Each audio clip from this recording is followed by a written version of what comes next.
करा मॅडम. हम्म. धन्यवाद. आत्मवंदन सर्वांना. विहंगम ज्ञान गंगातर्फे विहंगम ज्ञानबोध गंगातर्फे सध्या दासबोध वाचन चालू आहे. त्यात आज मी दासबोध मधील दशक 9 वाचन घेणार आहे. जय जय रघुवीर समर्थ. दासबोध म्हणजे समर्थ रामदासांनी लिहिलेला एक आध्यात्मिक ग्रंथ आहे. दासबोध या शब्दाचा अर्थ शिष्याला बोध या किंवा शिष्याला सल्ला असा होतो. हा ग्रंथ गुरु शिष्य संवाद स्वरूपात असून त्यांनी भक्ती मार्गाचे विस्तृत विवेचन केले आहे. समास एक, दशक 9, गुणरूपे. समास एक, सारांश वाचते पहिला. माणूस म्हणजे आत्मा. समास एक, आशंका नाम. माणूस म्हणजे आत्मा, मन आणि शरीर यांचा संगम होय. आत्मा आणि अनात्मा अशी तिघांची वाटणी करता येते. आत्मा ब्रह्मस्वरूप परब्रह्म स्वरूप आहे, तर मन आणि शरीर दोन्ही पंचभूतात्मक दृश्य विश्वाचा भाग आहेत. दृश्यातून निर्माण झालेले मन आणि शरीर दृश्याचे ज्ञान करून घेण्यास सोयीचे आहेत. आपली बुद्धी, वाणी व इंद्रिये दृश्याचा विचार करताना जणू काय स्वराज्यात वावरतात. पण परब्रह्म तर अतींद्रिय आहे. तेथे बुद्धीला, वाणीला आणि इंद्रियांना प्रवेश नाही. ब्रह्माचे साम्राज्य अनन्यतेचे किंवा अद्वैतांचे, तर बुद्धीचे साम्राज्य वेगळेपणाचे किंवा द्वैताचे असते.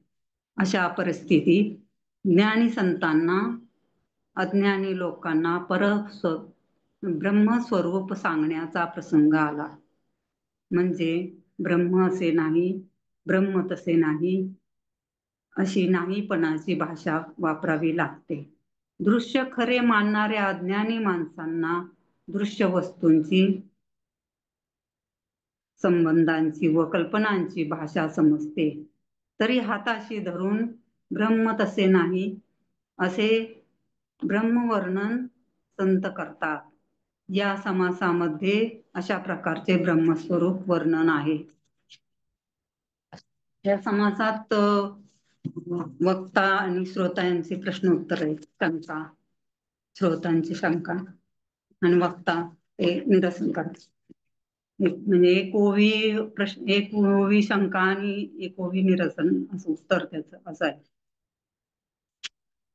आता मी अर्थच वाचते. या समासात श्रोत्यांनी अनेक शंका विचारलेल्या आहेत, म्हणून त्याला हे नाव दिले असावे. श्रोता विचारत आहे की निराकार म्हणजे काय, निराधार म्हणजे काय व निर्विकल्प म्हणजे काय, हे मला समजून सांगावे. वक्ता म्हणत आहे की परब्रह्माला निराकार म्हणजे आकार नाही, निराधार म्हणजे आधार नाही आणि निर्विकल्प म्हणजे त्याच्या ठिकाणी कल्पना नाही.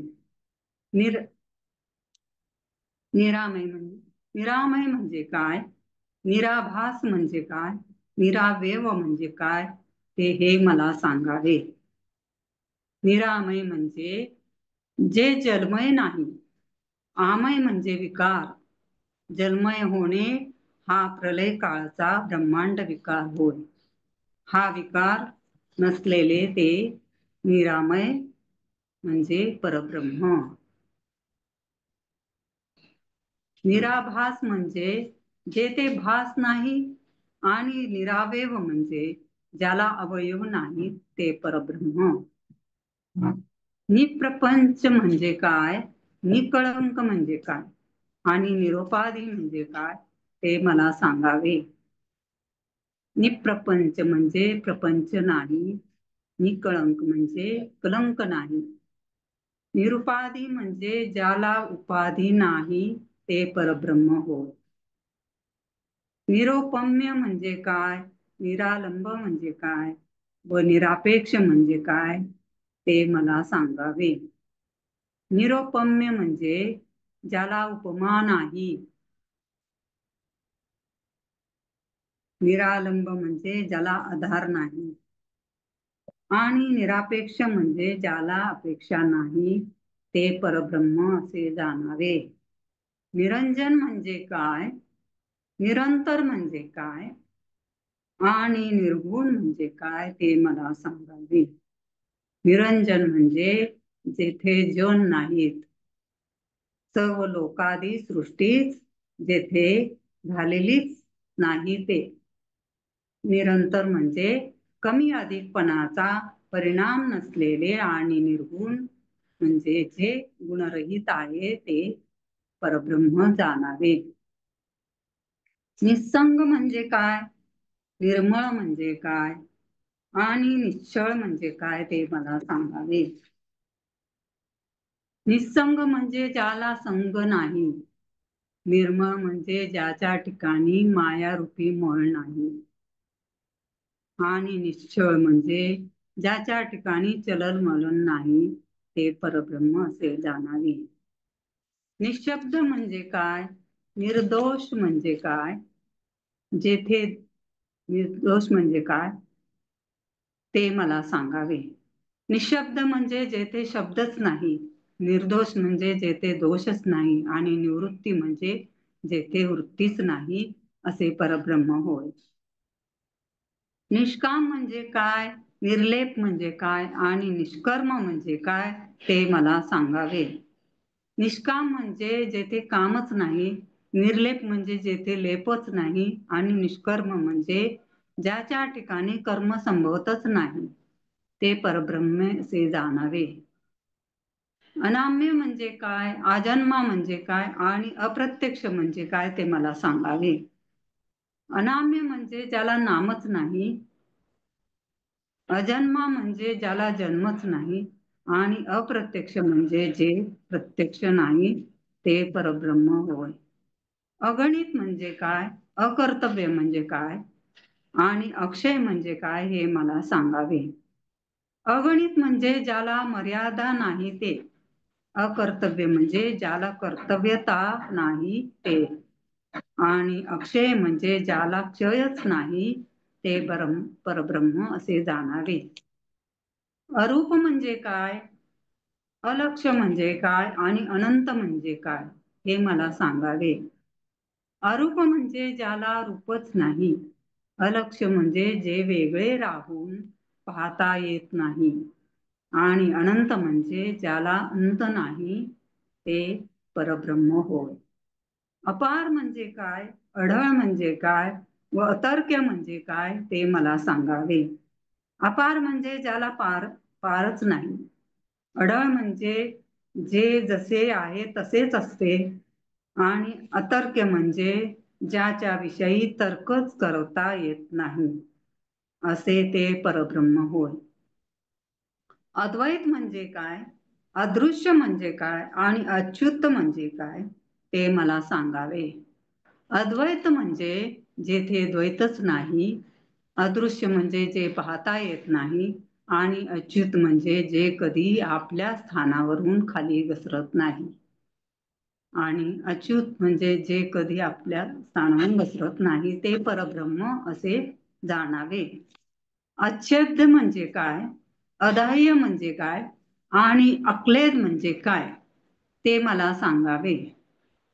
अच्छेद म्हणजे जे छेदले जात नाही. अदाह्य म्हणजे जे जळत नाही आणि अक्लेद्य म्हणजे जे पाण्याने कालवता येत नाही ते परब्रह्म होय. याप्रमाणे ज्याचे वर्णन केले जाते ते परब्रह्म सर्वांच्या पलीकडील असून त्याचा शोध घेऊ गेल्यास आपण तेच परब्रह्म आहोत असा अनुभव सद्गुरु केला असता त्यांच्या कृपेने येतो. आशंका नाम समास पहिला समाप्त. समास 2.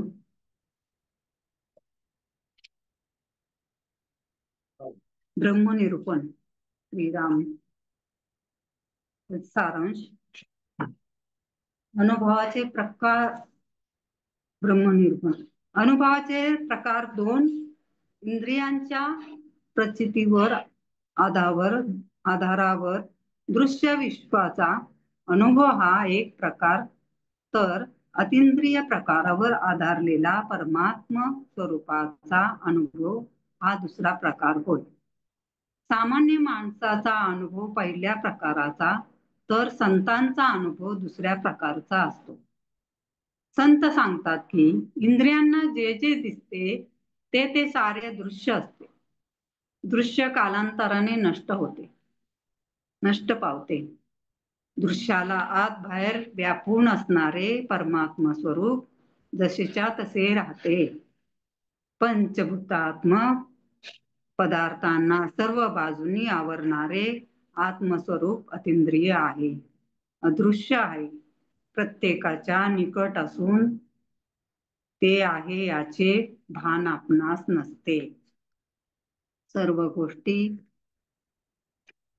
इंद्रियांनी पाहण्याची सवय लागल्याने अतिंद्रिय व सूक्ष्म परमात्म स्वरूप आपण डोळ्यांनी पाहावे असे म्हणतो, ते कधी शक्य नाही. आपले जग मीपणाचे, अहंतेचे, देहबुद्धीचे जग आहे. अभेद असणाऱ्या मूळ स्वरूपात अहंता नसलेला भेद उत्पन्न करते. मी ब्रह्म आहे हा देखील अहंतेचा भ्रम समजावा.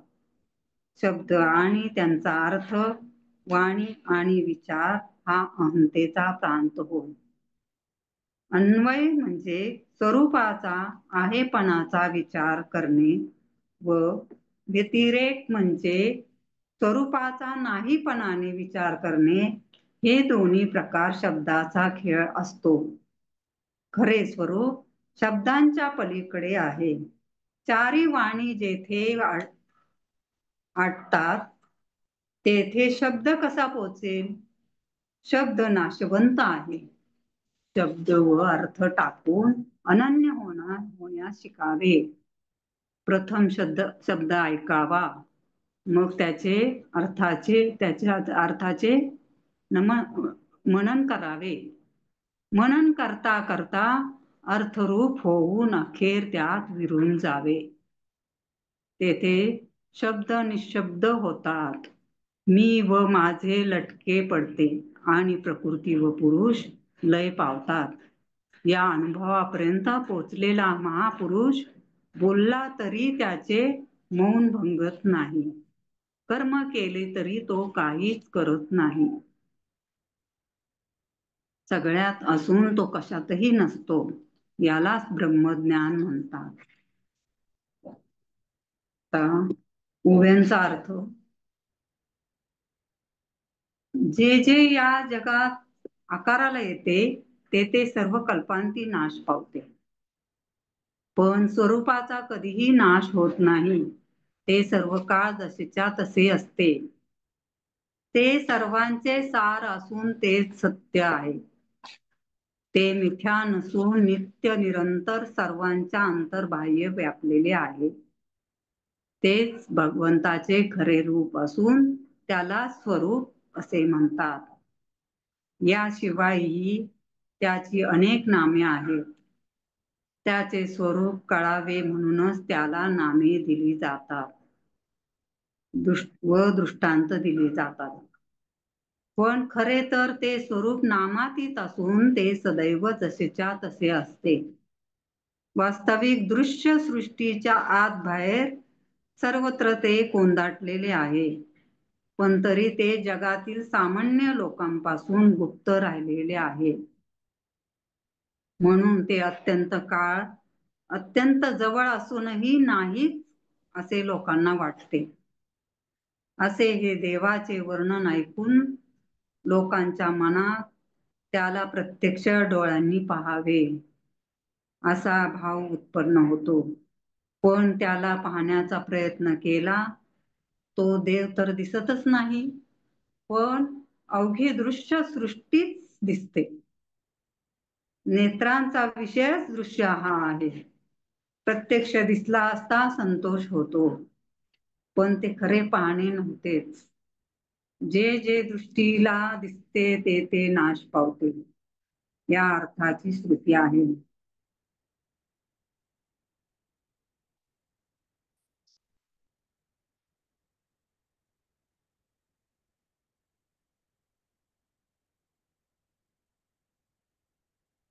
त्या अर्थाची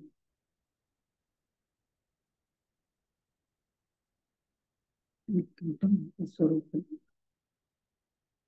दृष्टांत दिले जातात. वास्तविक दृश्य सृष्टीच्या आत बाहेर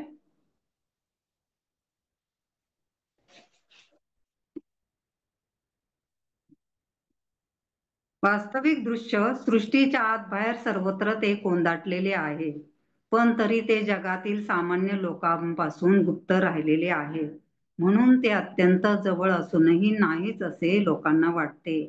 असे हे देवांचे वर्णन ऐकून लोकांच्या मनात त्याला प्रत्यक्ष डोळ्यांनी पाहावे असा भाव उत्पन्न होतो.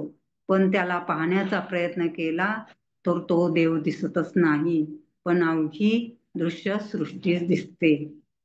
नेत्रांचा विषयच दृश्य हा आहे. प्रत्यक्ष दिसला असता संतोष होतो, पण ते खरे पाहणे नव्हेच.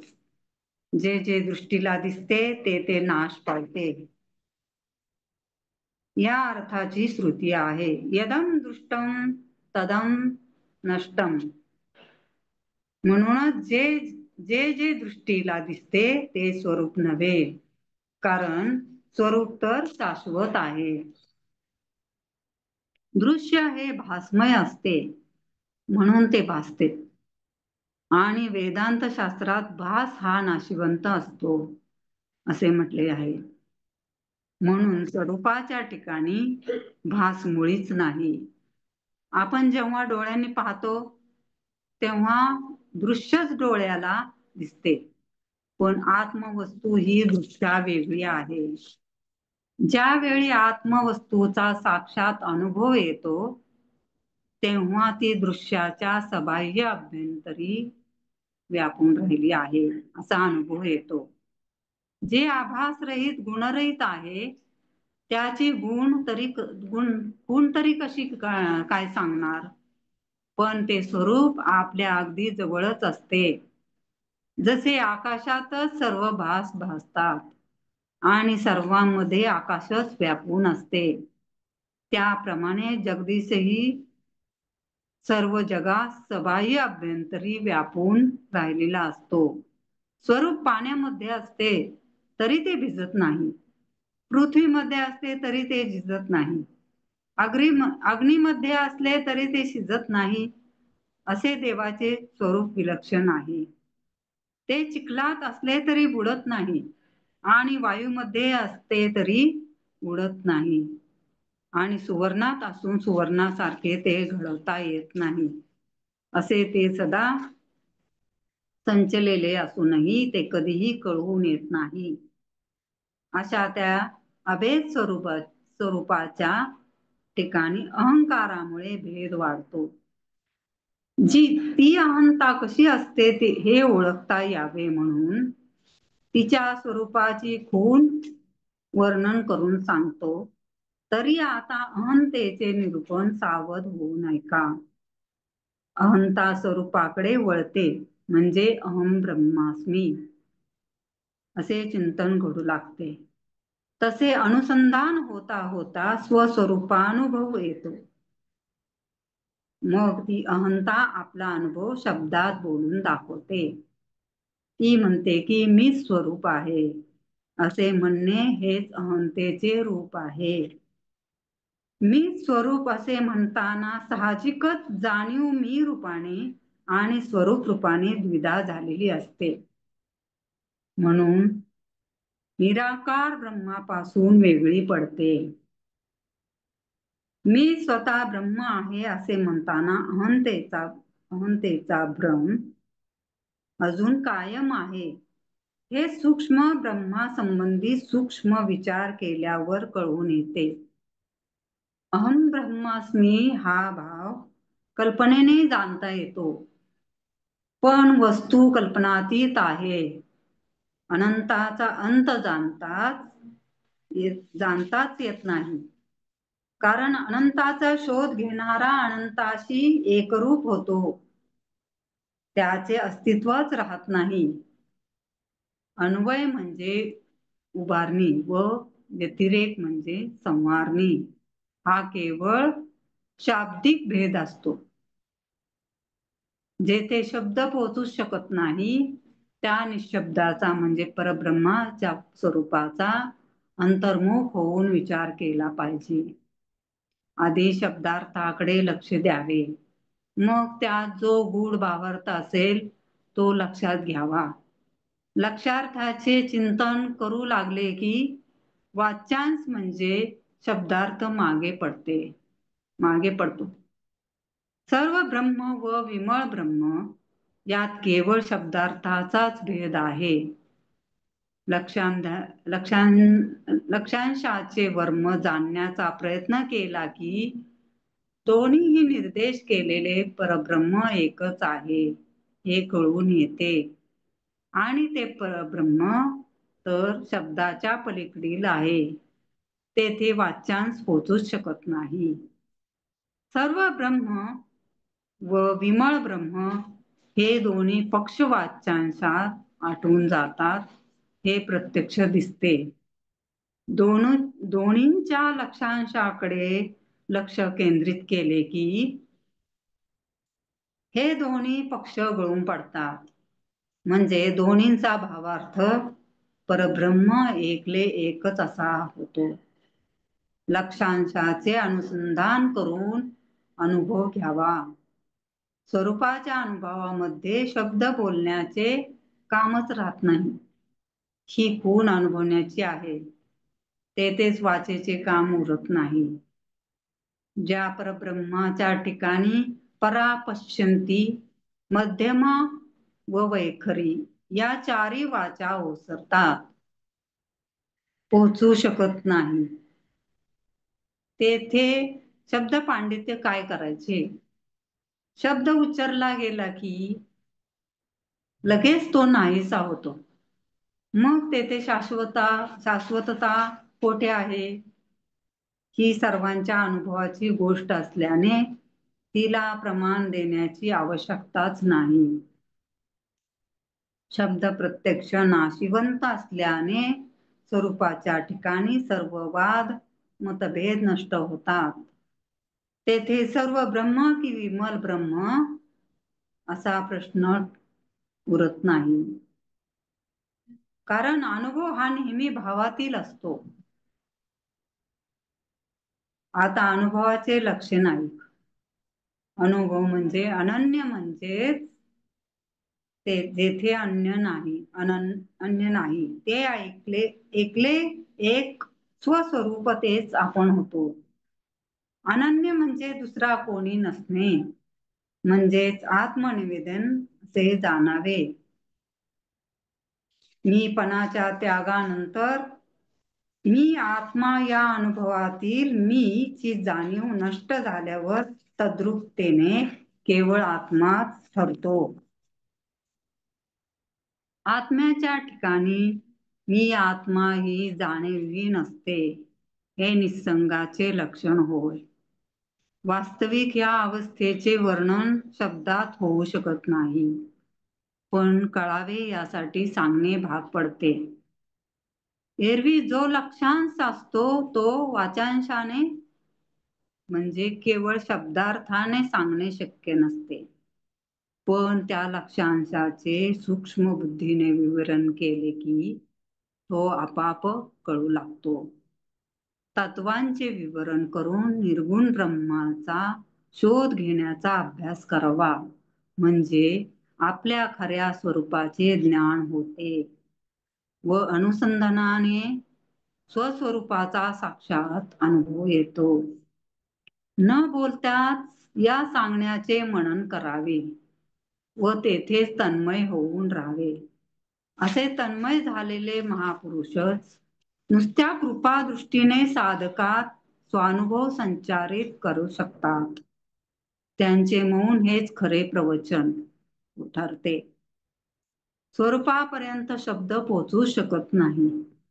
त्यामुळे प्रत्यक्ष आत्मप्रचिती आली की श्रुती त्याचे नेती नेती म्हणून वर्णन का करतात हे कळते. असा अनुभव आल्यावरही अनुमान करीत राहणे म्हणजे प्रत्यक्ष दुरभिमानच आहे. आणि अभिमान जेथे असतो तेथे अज्ञान असतेच. त्यामुळे असा दुराभिमानी जो त्याला काहीच कळत नसते. आपण ज्याला मी म्हणतो तो तर खोटाच असतो. त्यामुळे त्या मीचे बोलणे चालणे, मी माझे म्हणणे वगैरे सर्वच काल्पनिक लटके असते. मीपणाला जेथे स्थान नाही तेथे माझे सर्व बोलणेही व्यर्थच होत. हे सर्व प्रकृतीच्या स्वभावानुसारच घडते आणि प्रकृती ही खोटी भासमय आहे. स्वरूपाच्या ठिकाणी प्रकृती म्हणजे वायुरूप स्फुरण व पुरुष म्हणजे शुद्ध जाणीव या दोन्हींचा निराश होतो. तेथे मी ही विशेष भावना राहिलीच कशी? जेथे सर्व दृश्य निश्चेत झाले तेथे मी पण हे विशेष तरी कसे राहील? एखाद्या माणसाने म्हणावे की मी मौनी आहे, म्हणजे त्याच्या त्या बोलण्यानेच त्याचे मौन भंग पावते. तसेच जे निश्चेष आहे त्याला विशेष ठरवल्याने घडते. म्हणून आता स्वरूपानुभव घ्यावा पण मौन भंगू देऊ नये.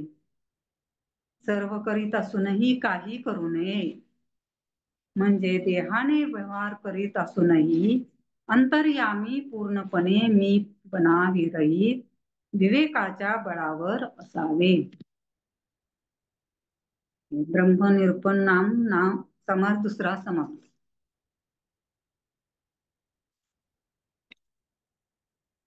समास 3 निसंदेह निरूपण. श्रीराम. जगात अगणित माणसे होऊन गेली, सध्या हयात आहेत आणि पुढे होणार आहेत, पण त्यांचे वर्ग फक्त 2. एक वर्ग स्वस्वरूपाचा अनुभव असणाऱ्या माणसांचा व दुसरा वर्ग स्वस्वरूपाचा अनुभव नसणाऱ्या माणसांचा. अनुभव अतिंद्रिय अदृश्य परमात्मा स्वरूप परमात्मा वस्तूच तर दुसऱ्या वर्गाचा अनुभव इंद्रिय गोचर दृश्य नाशवंत वस्तूंचा असतो. पहिल्या वर्गातील माणसांना ज्ञानी म्हणतात, तर दुसऱ्या वर्गातील माणसांना अज्ञानी म्हणतात. दोघांच्या अनुभवाच्या प्रती निराळ्या पातळी, निराळ्या कक्षा, निराळ्या रचना,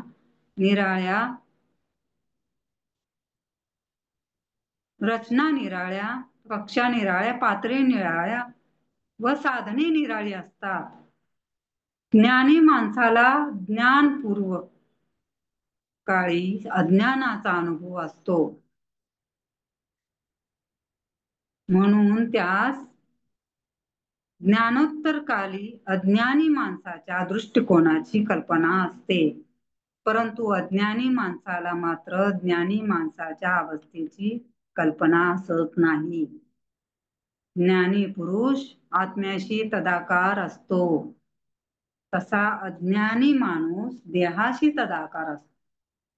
अज्ञानी माणसाला आपला अनुभव समजावून सांगण्यासाठी ज्ञानी पुरुषास अज्ञानी माणसाचीच भाषा वापरावी लागते. ज्ञानी पुरुष अज्ञानाची भाषा समजू शकतो, पण अज्ञानी माणूस ज्ञानाची भाषा समजू शकत नाही. उदाहरणार्थ केपोनिषामध्ये एक ब्रह्मज्ञानी स्वतःचा अनुभव सांगताना म्हणतो की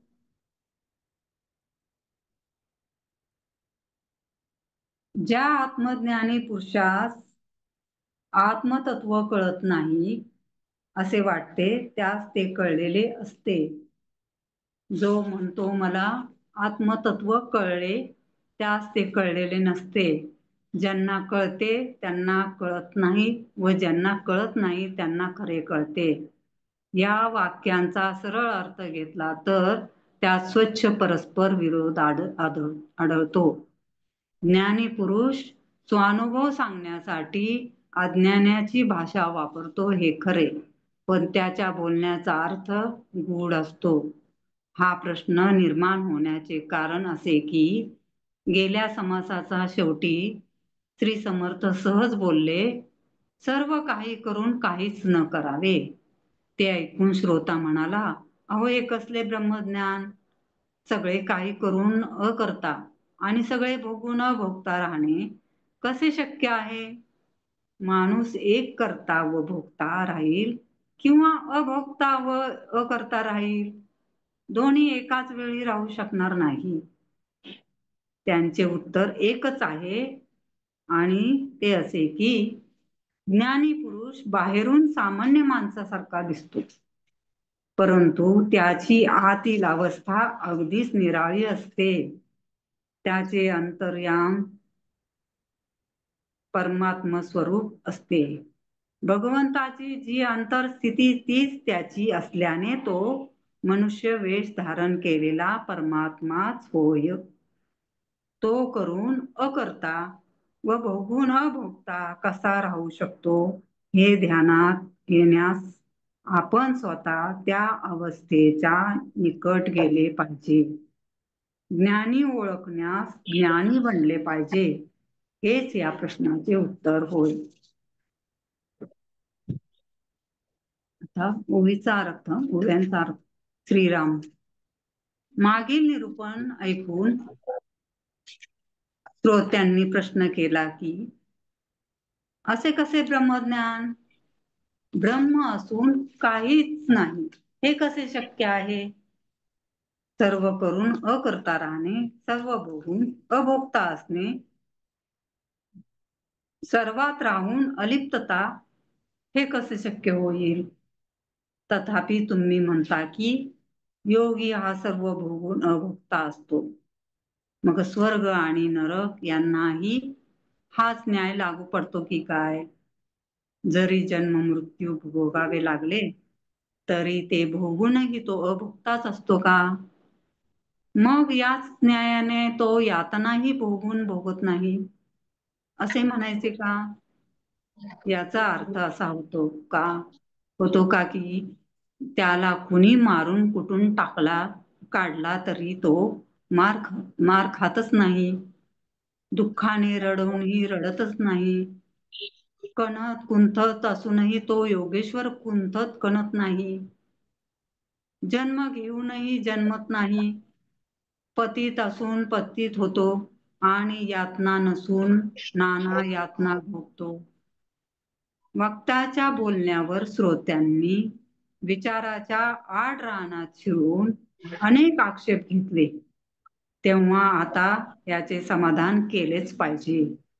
वक्ता म्हणू लागला की तुम्ही सावध व्हावे.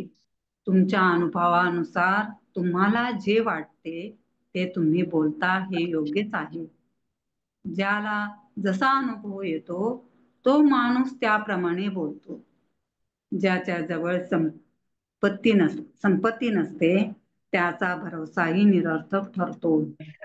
ज्याच्या जवळ ज्ञानाची संपत्ती नसते आणि जो अज्ञान रूपी दारिद्र्याने सर्व काळ आपदाच भोगत असतो, त्याला शब्द ज्ञान असले तरी त्यामुळे जन्म मरणाच्या संकटातून त्याची सुटका होत नाही.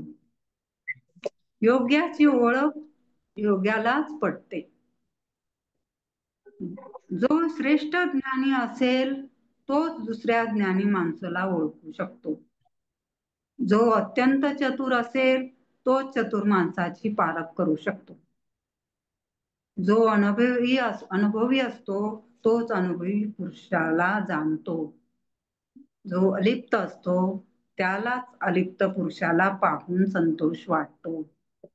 जो विदेही असतो त्यास कुणी विदेही भेटला तर आनंदाने त्याचे देहभान हरपते. कुणी एखादा सिद्ध असून बद्धासारखा वागतो तर कुणी एखादा बद्ध सिद्धपणाचे सोंग आणत असतो.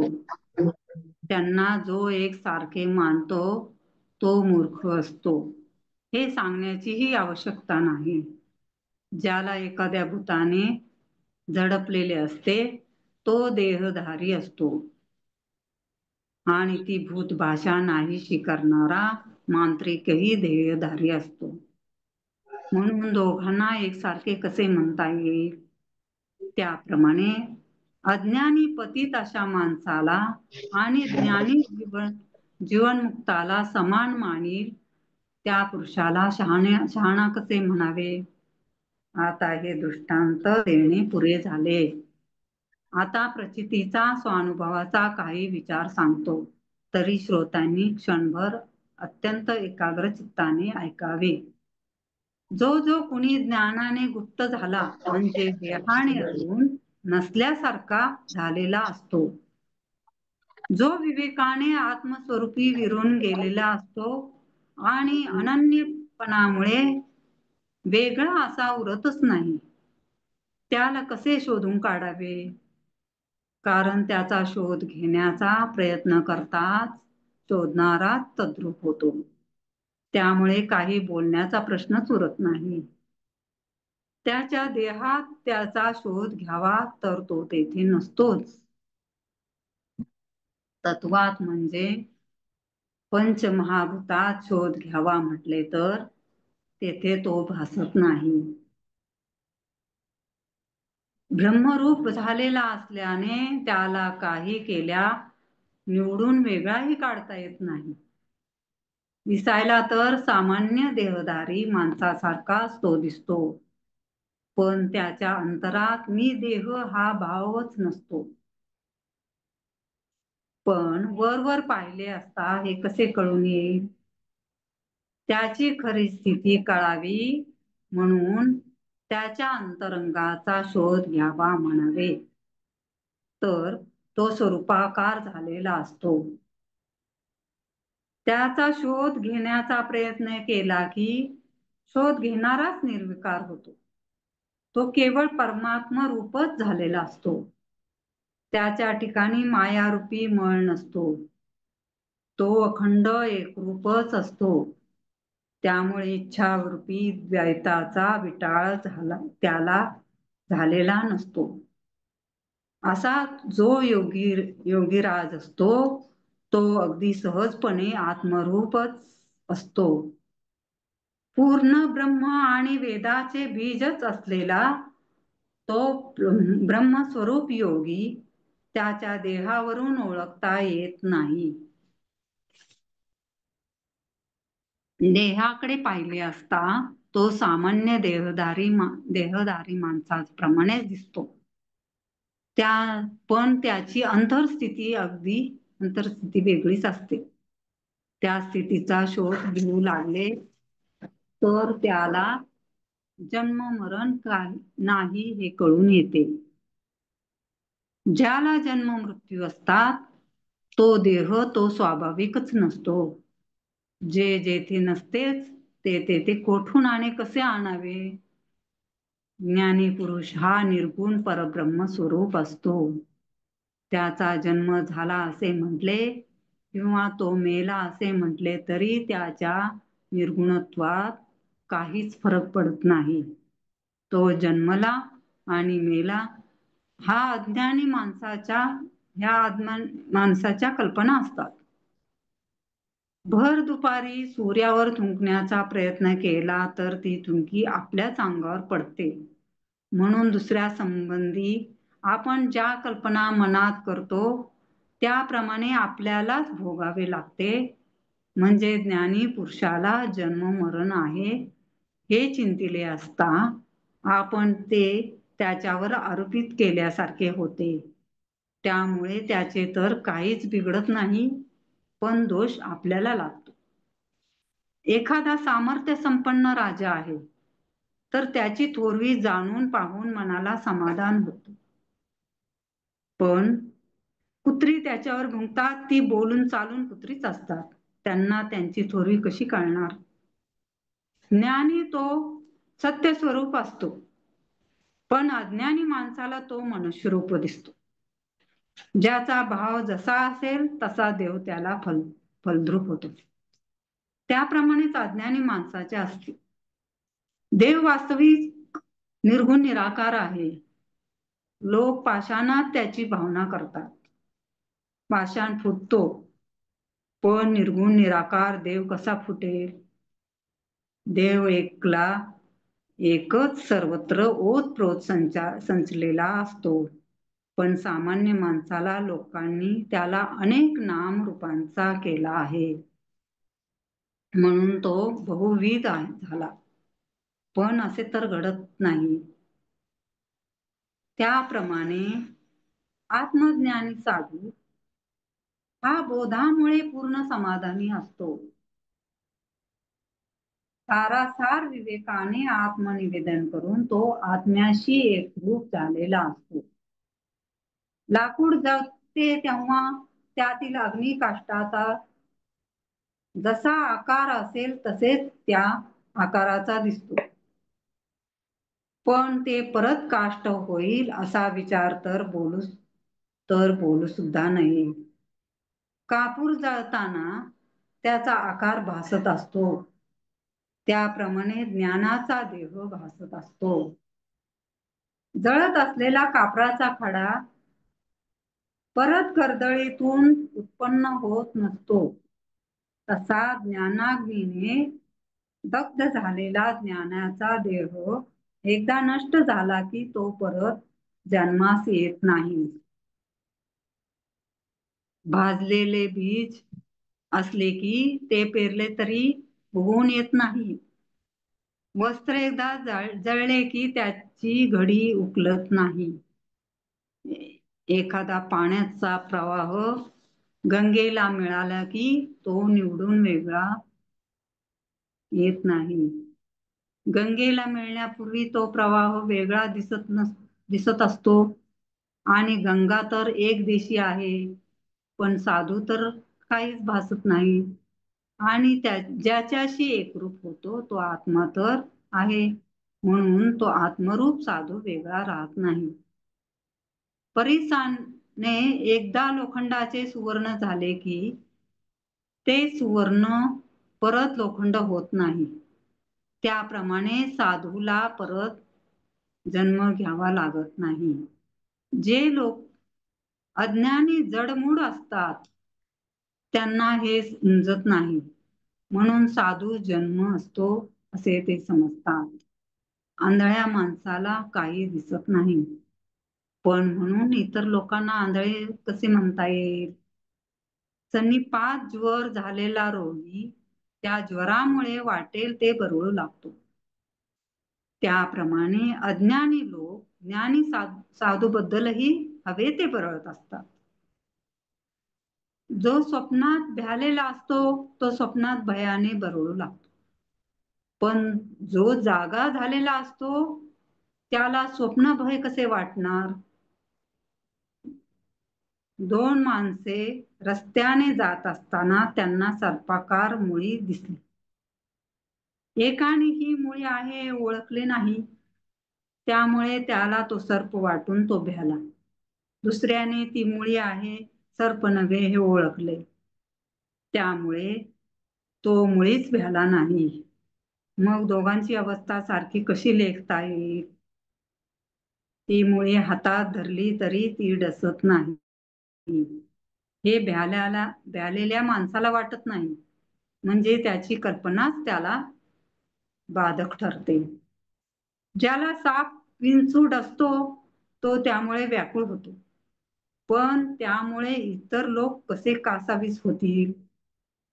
आता श्रोत्यांच्या शंकेचे समाधान झाले असेल. जो ज्ञानी असेल तो ज्ञानी माणसास ओळखू शकतो. अज्ञानी माणूस ज्ञानी माणसास ओळखू शकत नाही.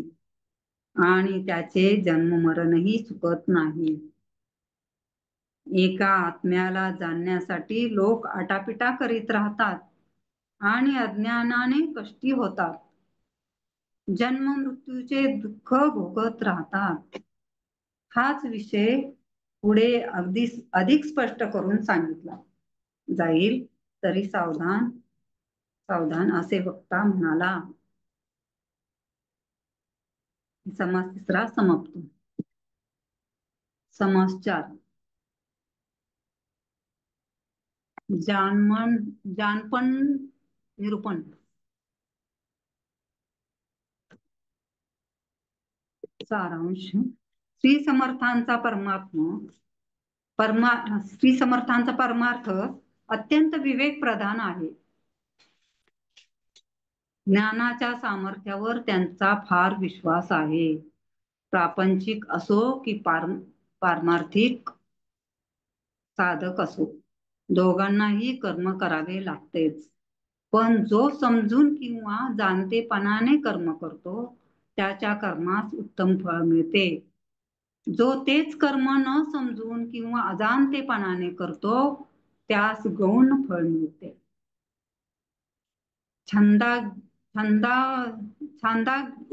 छांदोग्य उपनिषदामध्ये असा मंत्र आहे, नाना तू विद्याच अविद्या यदेव विद्या करोणी तदैव वीर्यानंतर भवती.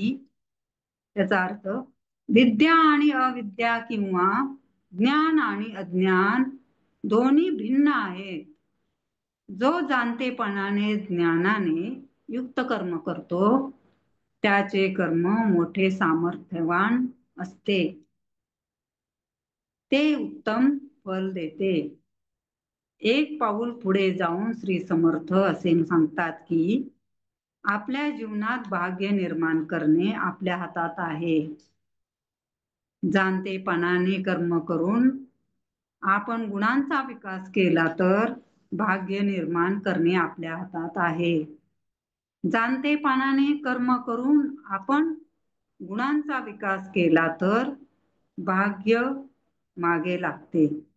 याच्या उलट अवगुणी माणूस करंटा असतो. म्हणून प्रपंचात काय किंवा परमार्थात काय माणसाने जाणतेपणाने वागावे, म्हणजे त्याचे जीवन सर्व बाजूनी धन्य होते. ओव्यांचा अर्थ.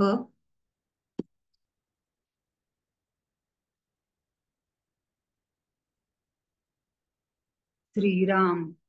येथे श्रोत्याने प्रथम काही प्रश्न केले आहेत. तो म्हणतो की पृथ्वीमध्ये अनेक लोक आहेत. त्यात कुणी संपन्न असतो तर कुणी दुर्बळ असतो, कुणी निर्मळ असतो तर कुणी ओंगळ असतो. याचे कारण काय आहे? कित्येक राज्यपद भोगतात तर कित्येक दरिद्री असतात. कित्येकांची स्थिती उत्तम असते तर कित्येकांची अधमाहून अधम असते. या विषमतेचे कारण काय?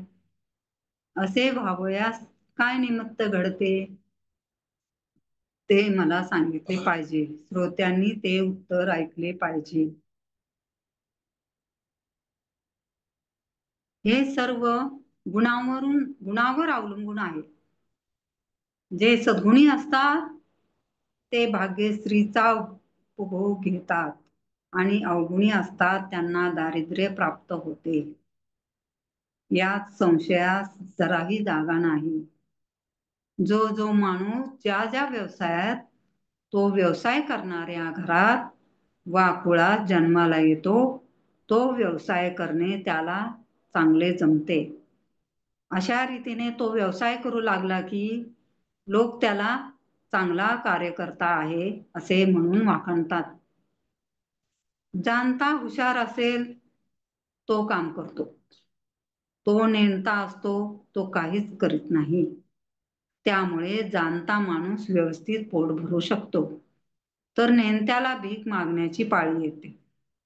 ही गोष्ट तर जगात प्रत्यक्ष दिसून येते की जो विद्याहीन असतो तो करंटा राहतो आणि ज्याच्या जवळ विद्या असते तो भाग्यवान ठरतो.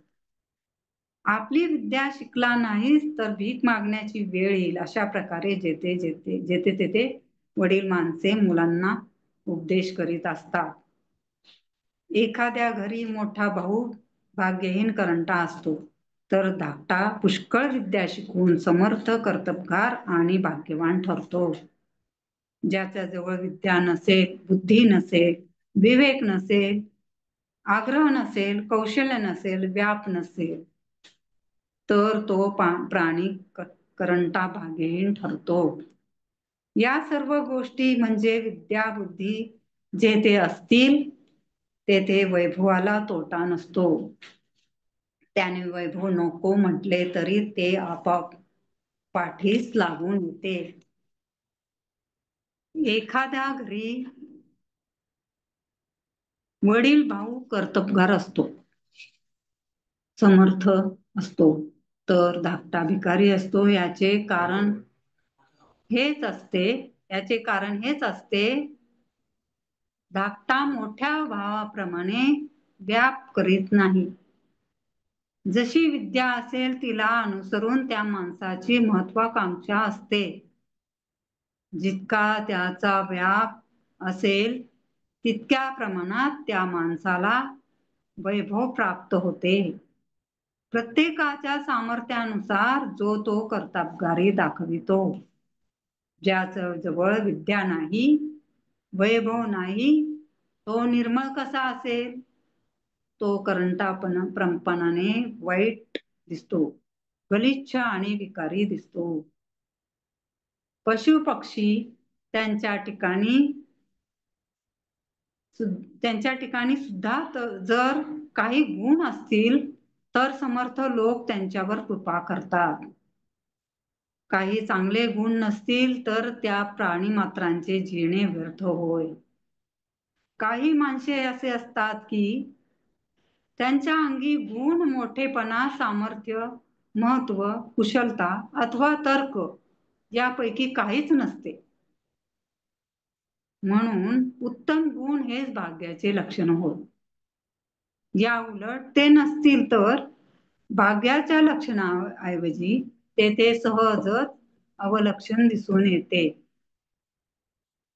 तो जाणता माणूस असतो, त्याला लोकात मान्यता मिळते. काही ना काही विद्या येत असेल तर सहजच महत्व प्राप्त होते. प्रपंच असा असो वा परमार्थ, त्यात जाणता मनुष्य समर्थ ठरतो. नेणता असेल तर कुचकामाचा असून व्यर्थच जगतो. अज्ञानामुळे विंचू साप डसतो, किंवा अज्ञानामुळे जीवघात होतो, किंवा एखादे कार्यही अज्ञानामुळेच बिघडते. अज्ञानी माणूसच फसतो, अज्ञानी माणूसच तरेवाईटपणे वागतो, किंवा पदार्थ वस्तू यांचा त्याला विसर पडतो. अज्ञानी माणसाला वैरी जिंकतात. अज्ञानामुळे संकटात पडावे लागते. अज्ञानामुळे संहार घडतो आणि अनेक जीवांचा नाश होतो. लोकांना आपले हित कशात आहे ते कळत नाही, त्यामुळे यातना भोगाव्या लागतात. ज्ञान नसल्याने अज्ञानी माणसाची अधोगती होते.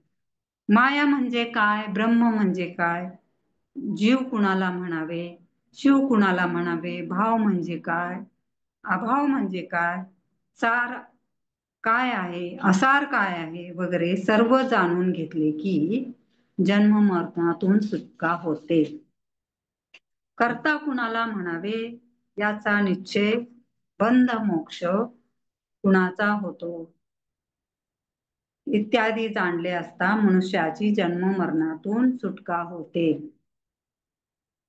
देव निर्गुण आहे हे जाणावे. आपण मी म्हणतो तो मी कोण हे जाणून घ्यावे. अनन्य म्हणजे काय, त्याचे लक्षण कोणते वगैरे जाणले म्हणजे मुक्ती मिळते. सर्वांचे स्वरूप जाणून त्याचा त्याग केला जितके दृश्य आहे ते नाशिवंत जाणून त्यास ओलांडले आणि हे सर्व जाणणारा जो आत्मा त्याला जाणले असता मीपणाचे मूळच नाहीसे होते. वरील सर्व गोष्टी न जाणता परोपरीने कोट्यावधी साधने केली तरी तो माणूस मोक्षाचा अधिकारी होणार नाही. माया कशी आहे, ब्रह्माचे स्वरूप काय आहे हे ओळखावे व स्वरूपाचे अनुसंधान ठेवून आपण आपणास जाणून घ्यावे. हे सर्व केल्याने स्वाभाविकपणे पुन्हा जन्मावे लागत नाही. समर्थांचे अंतरंग जाणून घेऊन नंतर प्रसंगानुसार योग्य आचरण केल्याने अपार भाग्य वैभव प्राप्त होते. म्हणून जाणणे ही सामान्य गोष्ट समजू नये. जाणून जे काही केले जाते ते सर्वांना मान्य होते. काहीही जाणून न घेता जे काही केले जाते ते सर्वांना अमान्य होते. एखादा अज्ञानी माणूस एखादा पदार्थ अंधारामुळे नीट दिसला नाही तर तेथे भूताची कल्पना करतो आणि अज्ञानामुळे आपल्याला भूताने झपाटले असे मानून भीतीने प्राण सोडतो. हे सर्व काही अज्ञानामुळे जो मिथ्या भास झाला त्याची उठाठेव आहे हे जाणती माणसे ओळखतात. जाणत्याला यातील रहस्य कळते. नेणता अज्ञानाने कर्म करतो ते खोटे असते. जाणून घेतल्याने सर्व धर्म अधर्माचे ज्ञान होते. अज्ञानी माणसाला यमयातना भोगावे लागतात. जाणता असतो त्याला कधीच काहीच भोगावे लागत नाही, कारण तो सर्व काही जाणून घेऊन त्यावर विचार करतो व मुक्त होतो. ज्याला व्यवहारात कसे वागावे याचे ज्ञान नसते तो एखाद्या वेळी दुसऱ्याचा अपमान करून त्याचा प्राणही घेतो. त्यामुळे त्याच्या अज्ञानामुळे सगळ्यांच्यावर कठीण प्रसंग येतो. म्हणूनच अज्ञान हे वाईट असून अज्ञानी प्राणी करंटे असतात. म्हणून ज्ञान प्राप्त करून त्याचे चिंतन केले असता जन्म मरणातून सुटका होते. म्हणून ज्ञानाकडे दुर्लक्ष करू नये. जाणणे हाच एकमेव उपाय असून त्यानेच परलोकाची सोय सापडते. ज्ञान हे सर्वांना प्रमाण वाटते, पण मूर्खाला ते अप्रमाण वाटते. पण ज्ञानामुळेच अलिप्तपणाची खूण कळते. एका ज्ञानाशिवाय प्राण्यांची जन्म मरणातून सुटका करणारे कोण आहे? कुठलेही कार्य असो ते जाणल्याशिवाय सिद्धीस जात नाही. जाणणे म्हणजे स्वस्वरूपाचे स्मरण आणि नेणणे म्हणजे स्वस्वरूपाचे विस्मरण होय. या दोन्हीमध्ये प्रमाण कोण ते शहाणे लोक जाणतात. जाणते लोक असतात ते शहाणे असतात. नेणते वेडे दैन्यवाणी असतात. विज्ञान म्हणजेच अनुभव म्हणजे काय हे पण जाणपणामुळेच कळू लागते. जेथे जाणीवही खुंटते तेथे बोलणेही तुटते. स्वरूपानुभव आला की जाणीवही राहत नाही आणि शब्दही तेथपर्यंत पोहोचू शकत नाही. त्यामुळे हेतुरहित अनिर्वचनीय असे समाधान प्राप्त होते. श्रोते म्हणतात की आपले हे सांगणे प्रमाण आहे, त्यामुळे परम समाधान प्राप्त झाले आहे. परंतु आता पिंड ब्रह्मांड ऐक्य लक्षण मला समजवून सांगावे. जे ब्रह्मांडात असते तेच पिंडात असते असे अनेक लोक सांगतात, पण त्याचा प्रत्यय यावा असे आपण केले पाहिजे. समास चौथा समास. बाकी लिहू उद्या का घ्याल का पाठ? मॅडम? 3 दिवस हो. आहे ना? हा, 3 दिवस आहे. आपण विश्व घेईन. प्रार्थना म्हणून आता हा घेता का तुम्ही की नंतर घ्यायचा? नाही ना, उद्या घेईन ना. अजून उद्या आणि परवा अजून आहे ना. हा, मग तुमचे अजून 5 होऊन जातील, मग 6 ना? हो. हा, हो. सावून. चालेल. मग धन्यवाद. आपण आता प्रार्थना घेऊ. हम्म.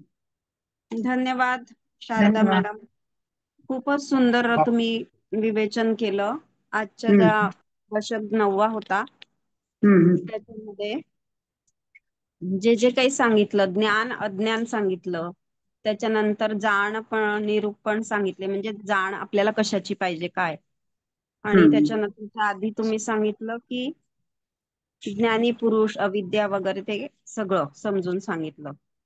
त्यानंतर बऱ्याच चांगल्या गोष्टी याच्या आधीच्या सर्व ब्रह्मवाद, विमल ब्रह्मवाद आणि वननेसचं फिलिंग जे आहे सगळ्यांमध्ये आपल्याला तेच बघायचं आहे, परब्रह्म परमात्मा परमेश्वर. त्याच्याबद्दलही छान समजलं.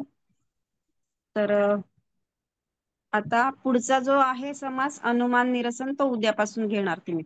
हो हो, हनुमान ऋषी. हम्म. तर तुमचे खूप खूप धन्यवाद. आणि सगळे धन्यवाद. जे उपस्थित आहे याच्यासाठी त्यांना पण खूप खूप धन्यवाद. तर आपण एक 5 मिनिटं श्रद्धांजली आणि लव्ह अँड लाईट अर्पण करू. जे जे काही आहे सगळे लोक, काश्मीरमध्ये जे प्रकरण झालं त्याच्याबद्दल. तर सगळ्यांनी डोळे बंद करा, ध्यानाच्या अवस्थेत बसा.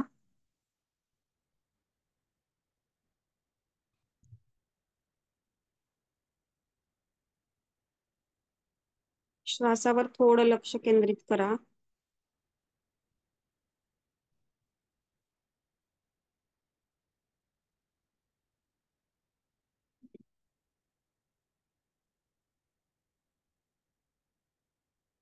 जेही लोक काश्मीरमध्ये अतिरेक्यांच्या हातून मृत्युमुखी पडले आहेत, त्या सगळ्यांना प्रथम आपण श्रद्धांजली अर्पण करूया. त्यांच्या मृतात्म्याला त्या शांती मिळो. सगळ्यांनी फिलिंग सहित करायचं आहे. फील झालं पाहिजे आपल्याला.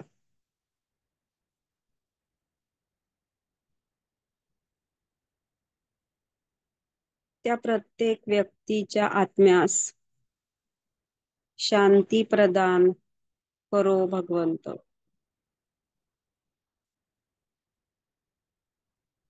आणि त्यांची पुढची गती चांगली हो.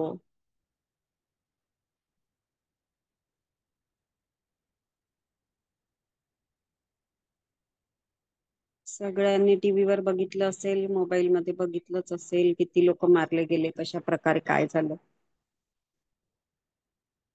त्यामुळे ते दृश्य डोळ्यासमोर आणून फिलिंग सहित त्यांच्यासाठी प्रार्थना करायची आहे.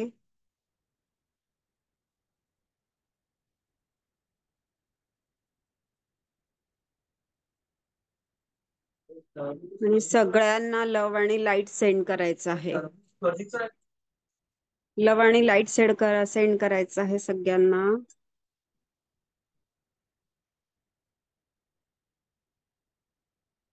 सगळ्या आत्म्यांना आपण जे लाईट पोषण आपल्यामध्ये होल्ड करून ठेवले आहे,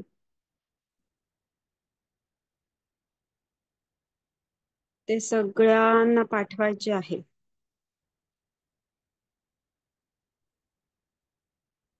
त्यालाच आपण लव आणि लाईट म्हणतो. त्यामुळे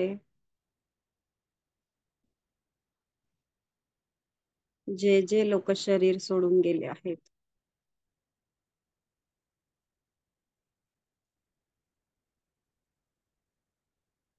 त्या सगळ्यांची पुढची गती ज्या आयामात त्यांनी जायची इच्छा ठेवली असेल, त्या आयामात ते पोहोचले आहे. अशा प्रकारे आपण इमॅजिन पण करायचं आणि फिलिंग सहित मनाने त्यांच्यापर्यंत पोहोचायचं आहे.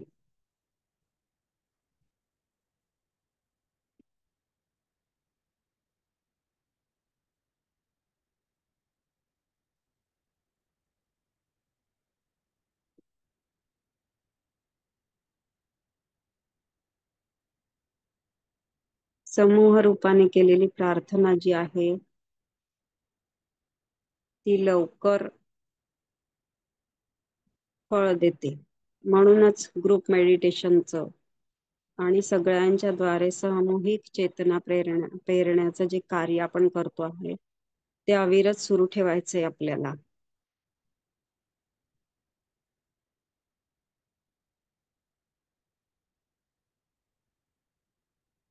प्रत्येक आत्म्यास आपण लव आणि लाईट स्प्रेड करतो आहोत.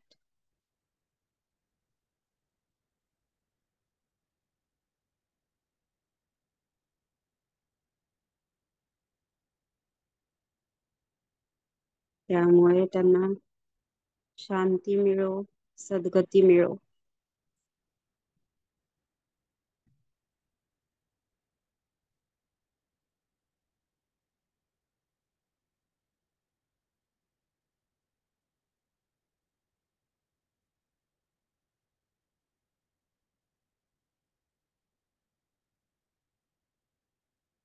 त्याचबरोबर सविता मॅडम विश्व प्रार्थना घेतील. 1 मिनिट. सविता मॅडम प्रार्थना घेता का तुम्ही? हा, घेते मॅडम. हम्म. आपण सगळ्यांनीच म्हणूया प्रार्थना. हो, सगळ्यांनी म्हणा. हा. मी राहूनच म्हणा.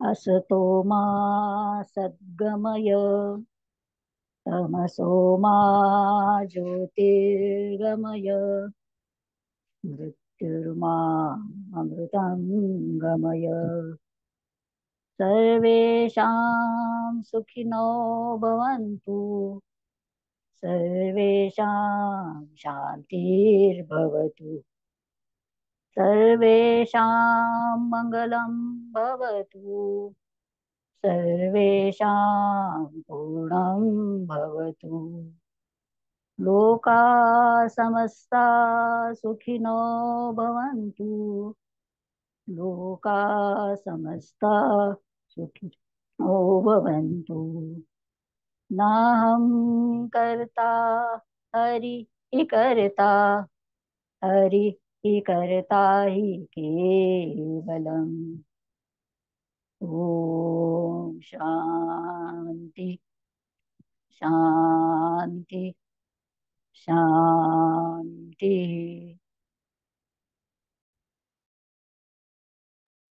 धन्यवाद सविता मॅडम.